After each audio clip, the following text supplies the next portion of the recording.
focus on him necessarily, but since Warren Buffett came up earlier, you have then his partner, Charlie Munger, who is well known for mental models. And I think Buffett describes him as having the best 60-second mind he's ever met, something like that. What mental models do you find helpful, or would you teach in that class that I mentioned earlier? And you can really approach it in any way that you think is sensible. But how should people think about mental shortcuts or mental models? And are there any that come to mind that you think are particularly valuable? I'll tell you about a few, and I'll tell you where to get more. Perfect. Let's take a notion that economists call by their priestly name externalities. Have you heard of that term? I have heard the term. Okay, good. Most people have not, as it turns out. So you're way ahead already. Well, we'll see where we go. An externality, simplistically, is a consequence that's of somebody's action that's generally not intended, and it's usually bad, but it's sometimes good. And I'll give you examples of each of varying sizes. Here's a bad one that happened to me actually last week. I go out to get in my car and I find out that the tire's flat. I look and I see a sheet metal screw in the sidewall, which means that this tire is going to have to be replaced. So I end up taking care of the problem. Where did the problem come from? Most likely, I think, down the road from me, there's been a lot of construction going on. I've noticed as I go for walks that pieces of metal are often lying in the road, sheet metal screws, nails, other things that aren't good for tires. I pick them up when I happen to walk by, but I don't get them all, and the workers are carelessly depositing more. Not very many, but it only takes one to give me a flat.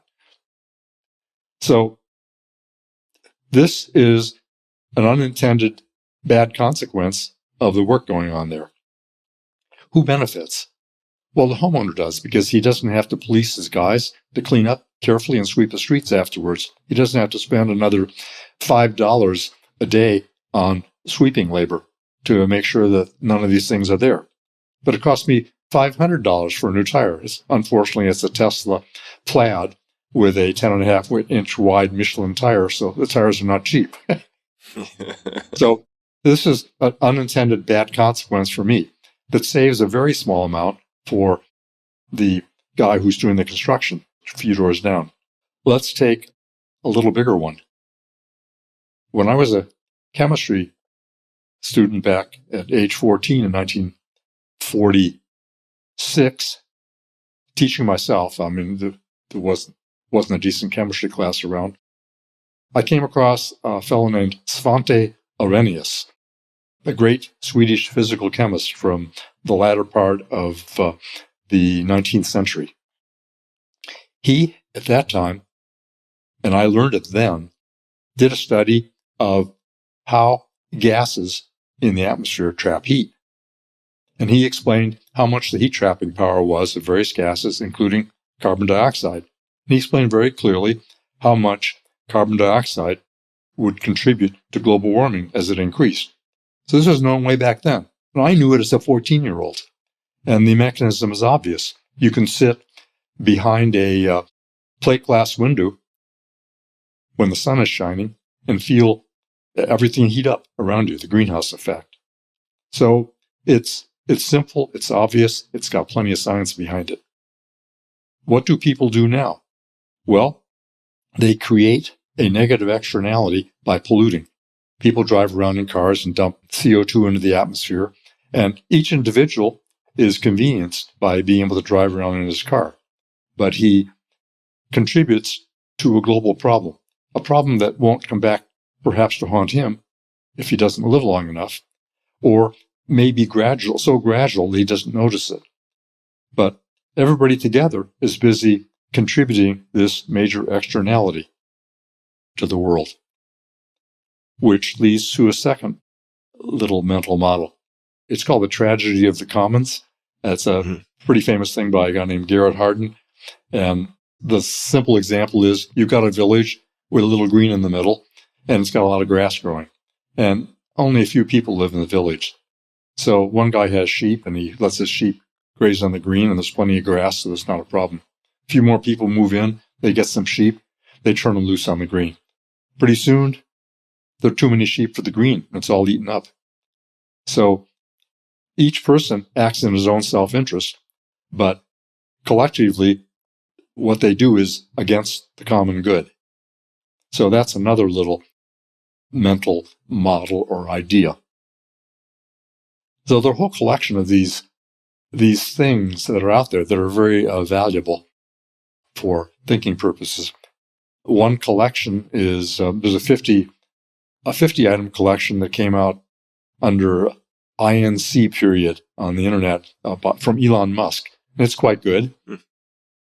There's also Charlie Munger's book. Poor Charlie's Almanac. Yeah, which has a lot of these things embedded in it.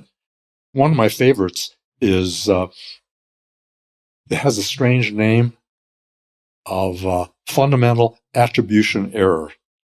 And I didn't like the name. I said, Charlie, why are you calling it fundamental attribution error? Well, Charlie actually just picked it up from sociology and psychology. That's what they call it. And I thought, it's a terrible name. You should call it something else. But as I thought about it some more, I decided it's actually not a bad name after all. Roughly speaking, what it does is it's a human tendency to make assumptions that are not fully justified by the evidence. For instance, you go to lunch and the person you invited doesn't show up. So you begin to speculate, well, maybe he just forgot. He's a forgetful guy. Or maybe since we had a little quarrel 2 weeks ago, maybe that was it. Maybe he's just mad and he's going to show me, or something of that sort. You start making up stuff to try to explain it, but you don't have the evidence for it. It turns out that he had a car accident on the way, and he's busy dealing with all the fallout from the car accident. 2 hours later, you find out what actually happened, and it's too bad, and he apologizes profusely. But you didn't have any idea what actually happened. You just started making stuff up. That is something that humans do over and over, and we're wired for it. It's evolutionary. It ties into a famous book, Thinking Fast and Slow. Daniel Kahneman. Yes, exactly. So he has an example there of you're in the forest, and you hear a roar. You don't stop to find out where the roar is coming from. You run up the nearest tree because it might be a lion. In fact, it might be something entirely different, but you don't take any chances. You react. And if it's not a lion, you've made fundamental attribution error. You attributed it to being a lion when it wasn't. But it saved your life often when it wasn't an attribution error. So that ties in with something else, which is learning how to think. If you think fast, it's kind of emotionally from the gut, responding without really reflecting, you will make a lot of mistakes. Sometimes, though, it's a way of saving your life. For example, somebody yells fire. You're at the door of the theater. You run out the door immediately before you find out whether there is a fire.